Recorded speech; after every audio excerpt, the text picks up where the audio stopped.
Have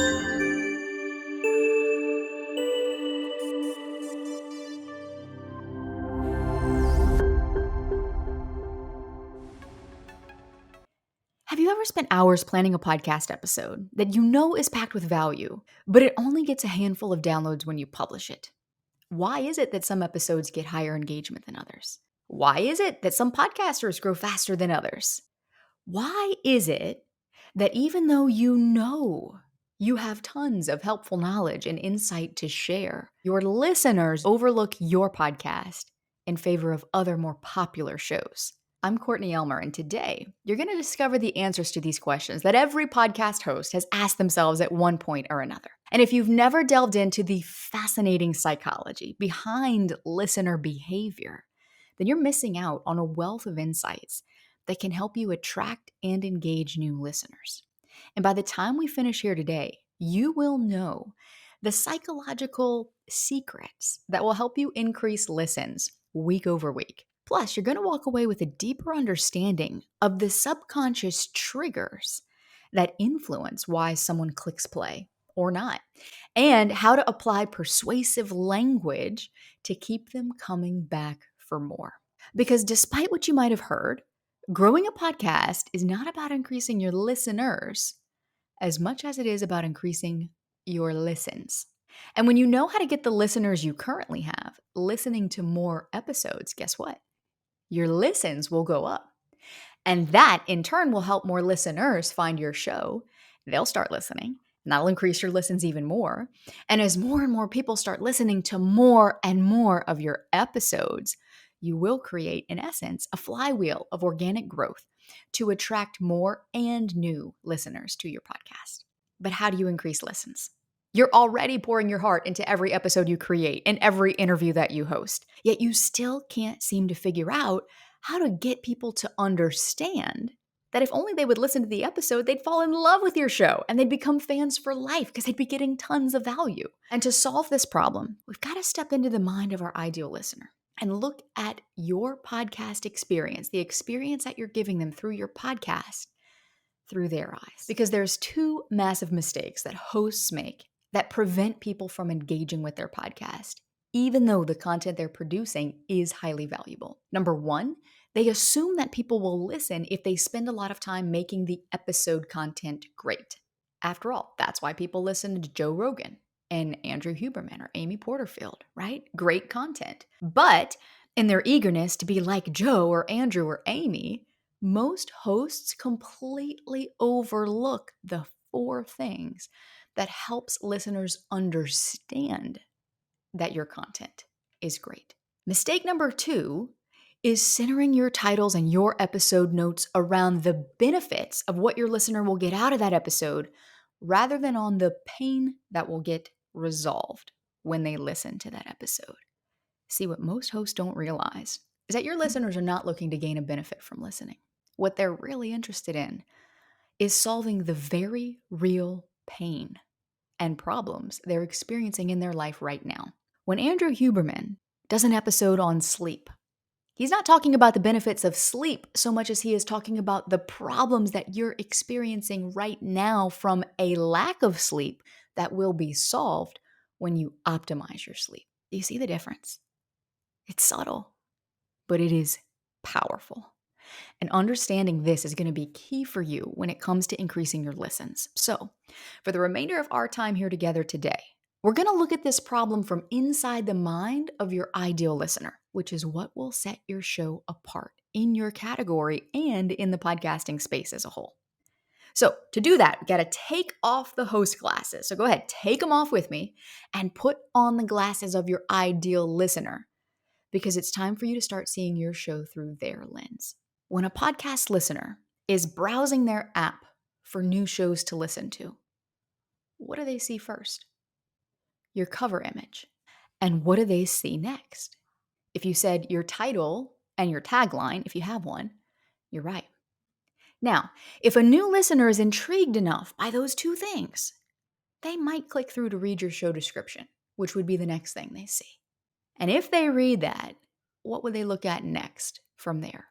Your episode titles. Now, I call these 4 elements the 4 solicitations because capturing the attention of a potential new listener doesn't start with the meaty good stuff you're putting inside your episodes. It starts with the 4 solicitations, the 4 chances you have to earn a new listener's attention: your art, your title, your description, and your episode titles, and in that order.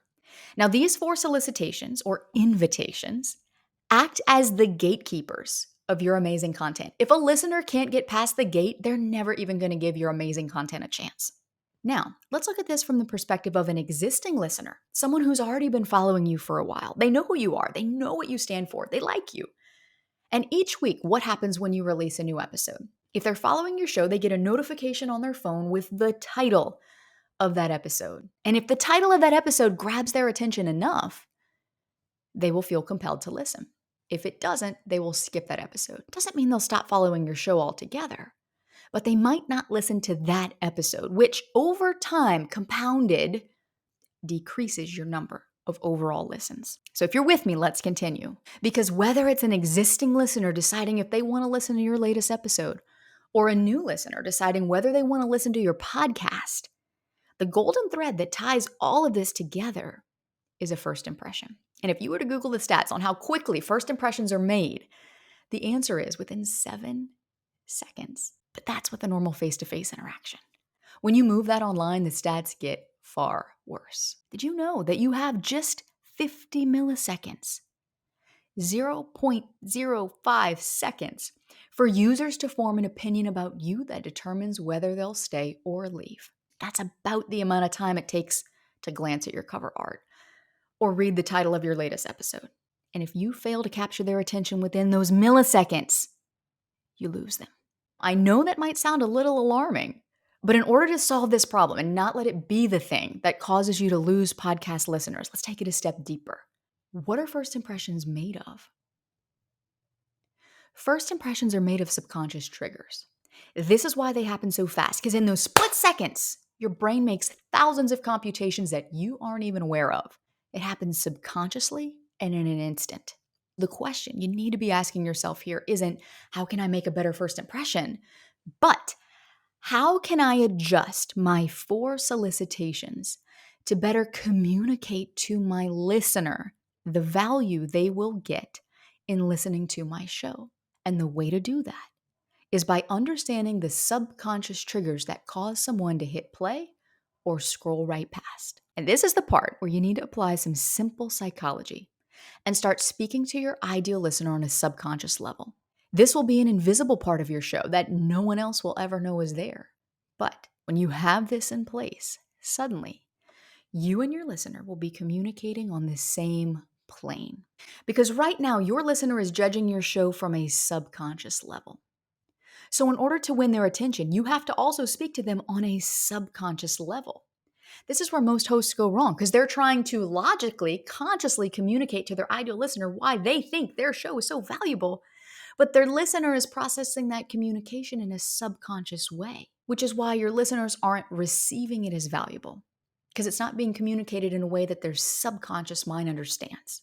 But when you learn how to communicate with your listener on a subconscious level, you will give yourself a vast advantage over thousands of other podcast hosts because your listener's subconscious mind won't be able to ignore your content. If you're ready to learn how to do this, listen closely to my voice right now because we're going to do a bit of reverse engineering here. Because in order to communicate to your listener on a subconscious level, you first have to understand what motivates your listener on a subconscious level. Now, this is not a logical thought process where they're sitting there and they're evaluating your episode and they're spending time deducing whether it's not worth their time to listen to. No, this is an unconscious automatic process. And to interrupt that automatic pattern, you first need to understand the thoughts that drive their behaviors so that you can position your content in a way that gets their unconscious mind to pay attention. The way you do this is by asking yourself and answering 4 simple questions about your ideal listener. Number 1, what specific problem is my ideal listener experiencing right now? Number 2, what is the underlying cause of this problem? The real cause, the root, that when uprooted will cause the other problems to disappear. Number 3, What have they already tried to fix the problem that hasn't worked? And number 4, what are they making this problem mean about them? This is the very first process that we walk our clients through when we're helping them develop a podcast that's worthy of being in the Apple Top 100. Because the inner workings of the mind of your most ideal listener is the foundation upon which the entirety of your show should rest. Because once you understand your listener's subconscious triggers, then it's just a matter of using persuasive language that speaks directly to this part of their mind, which will make your message, your brand, your show magnetic. Because you'll be describing them so accurately that their subconscious mind won't be able to ignore you. Now, there are dozens of persuasive language patterns that you could use throughout your podcast, and especially inside your episodes and your episode titles. But for our purposes here today, we're going to talk about one that's the simplest and easiest to apply. Now, you should be applying this concept to as many of the 4 solicitations as you can, including your show title and your tagline whenever possible. And non-negotiably to your description and your episode titles. Because this persuasive language is what gets people to say, I need to listen to that. Now, I'm going to give you some examples here in just a moment, as well as the exact plug and play resource that will help you apply these exact principles to your show in a matter of seconds. Because as I mentioned earlier, most hosts make the mistake of focusing on the benefits of what your listener will get, rather than on the pain that will get resolved when they listen. And when you can address these core problems and pain points in your show title, your description, and your episode titles, you'll see a dramatic increase in your listens. Let me give you a real life example. There was once a high-level consultant whose original show title was Move Forward Anyway. Now, his show was full of incredibly valuable wisdom geared toward helping people achieve their deep-rooted dreams, the dreams that they had put on the back burner, but that wouldn't leave them alone. Now, the problem was he'd had his podcast for 2 years. He was still only getting about 30 to 50 downloads per episode, and his show had just reached this painful plateau. Now, because his original title didn't immediately tell his listeners what they'd gain from listening to his podcast, we changed the title from Move Forward Anyway to Stop Doubting Your Dream, to directly address the biggest underlying pain point that was getting in the way of his ideal listeners achieving the dreams on their heart: self-doubt. Next, we shifted the focus of his description from all of the cool things that would happen when someone achieved their dream to directly address the thing that was getting in the way of them achieving that dream right now, calling out the problem in a way that his ideal listener's subconscious mind could easily relate to, where they could self-identify and say, that's me. I have that problem. Then we revised every single one of his existing episode titles to increase overall listens by focusing on the problem and real pain that his listeners are experiencing right now. So for example, for one episode about the risk of not using your gifts in pursuit of your dream, we changed that title from Acknowledge the Gifts You've Been Given to The Surprising Mistake That Costs Most People Their Dream. Or for an episode on self-worth and personal value, we changed that title from Learn to See Yourself for Who You Really Are to Why Do Some People Achieve Their Dreams, but Not Others? Same content inside the episode. But remember, if a potential listener makes it past your cover art, your title, and your description, your show titles are the final gatekeepers of your content. It's the wrapper around the gift that you have inside for your listener. And there are 3 very simple psychological formulas for framing binge-worthy show titles. Number 1, help your listener avoid pain. Number 2, help them avoid pain and see how avoiding that pain will help them achieve some sort of benefit. And number 3, ask an open-ended question that opens a loop in their mind that they have to listen to the episode to close. Now, if I were creating an episode about how to get more engagement, I would structure that episode title to highlight the problem that keeps people from getting more engagement, and title it that way: 3 surprising content mistakes that are costing you clients. Do you see the difference? So the key takeaway here, and the 2 questions you need to ask yourself: number 1, what problem does my episode solve? Number 2, how can I title this episode to better communicate this to my listener?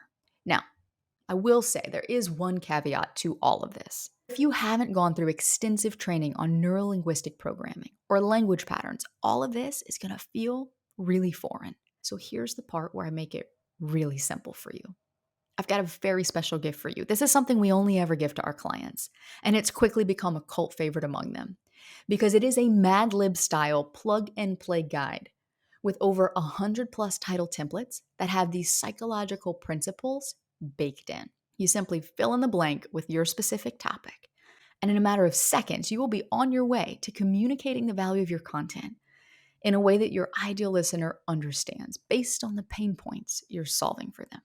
So to get a copy, make sure you go to antifragileentrepreneurship.co/pod talks. To sum all of this up, the key to creating an addictive podcast experience is to understand the listener psychology that's at play. Ignoring this fact is only going to continue to stunt your growth. Most hosts are going to continue to struggle with this, but you now have the distinct advantage of understanding the subconscious triggers that influence your listener's decision to hit play, and how to start adjusting your language to communicate the value of your show in a whole new way. Listeners will notice, and in return, you will experience the deep satisfaction of knowing that your work really is making an impact on the lives of all you touch through your podcast.